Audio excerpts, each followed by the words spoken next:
pozgarria da, benetan, eta bihotzez Nafarrontzat eta hala adierazi beharrean nago Nafarroko gobernuaren lehendakari naizen aldetik Euskaltzaindiak Iruñan antolatu izana bere mendeurreneko 3. jardunaldi akademiko hau. Mendeurrena bera ere pozgarri dugu jakina, izan ere Nafarroako Diputazioa Euskaltzaindiaren sorreraren bultzatzaileetako bat izan zen orain 100 urte, eta pozgarria da ikustea zer ibilbide luzea izan duen akademiak. Ibilbide luzea, ez ezik ibilbide oparoa ere izan du, ordea ez baita nolanahikoa izan Euskaltzaindiak 100 urte hauetan eginiko lana, eta ez beti zirkunstantzia errezetan gainera. Si en algún campo ha sido especialmente notorio el trabajo realizado por Euskaltzaindia durante estos años, sin duda es el de la investigación. Son ineludibles de este modo las aportaciones que la Academia ha hecho en gramática, lexicografía y onomástica, por citar alguna de las áreas. Y en este ámbito, el de la investigación, es indispensable reseñar, cómo no, el trabajo realizado, se ha citado ya, para unificar y estandarizar el euskera. Etengabeko lana, inondik ere, baina funtsesko mugarri izan zuena 1978ko Arantzazuko biltzarra. Askotan aipatua izanagatik ere merezi du gogoraraztea Arantzazuko mugarria nahitaezkoa izan baitzen euskarak modernotasunera jauzi egin zezan. Gainera, berriki bete dira 50 urte, beste efemeride pozgarri bat beraz hori ere.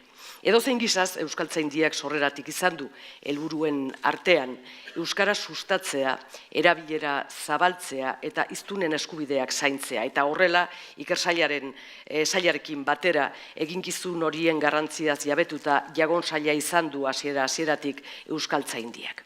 Jagon jardunaldia dugu hau hain zuzen, erabileraren eta hizkuntza eskubideen alorrak jorratzeko aukera emanen digu, eta nazioarteko biltzarra denez aukera emanen digu, halaber, gureaz gain estatusaren aldetik, gureaz gain beste hizkuntza gutxitu batzuen errealitateak ezagutzeko estatusaren aldetik aukera emanen digu elkarren berri izateko, elkarren arteko harremanak estutzeko, elkarrengandik ikasteko. Mundua auzo dugun garai hauetan, ez baita beti hain erraz paradisikoki nagusi ez diren errealitateen berri izatea, ez da errealitate txikiago horien protagonisten arteko lankidentza gauzatzeko modua izatea ere. Are Europa txiki eta hain ongi konektatu eta komunikatu honetan ere. Alde horretatik eta hasieran esan dudan bezala, pozgarria da Nafarrontzat Iruñan antolatu izana nazioarteko biltzar hau. Iruña jartzea Nafarroan Europako zenbait hizkuntza gutxituren akademien arteko elkargunearen hazia.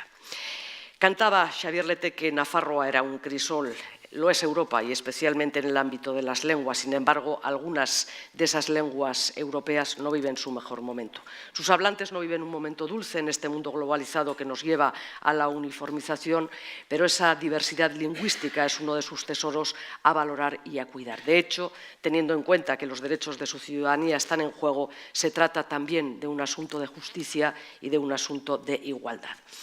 Honetaz denaz bezain batean aintzat hartu behar da modu justuan jokatzea, ez dela denak berdin tratatzea, hau da, berdin tratatzea gehien duena eta gutxien duena, berdin handia eta txikia, baizik eta behar duenari behar duena ematen saiatzea, denek ere izan dezaten behar duten aukera. Bernard Etxepararen esamoldea baliatuz, Nafarra baitzen bide batez esan da, denek izan dezaten behar duten tornuia. Printzipio hori denon hobe beharrez, ez genuke ahantzi behar gure Europa honetan besterik gabe beraz, ongi etorri denoi Iruñera, Nafarroara, Europako txoko honetara ikasteko prest gauzkazue, laguntzeko prest gauzkazue. Eskerrik asko.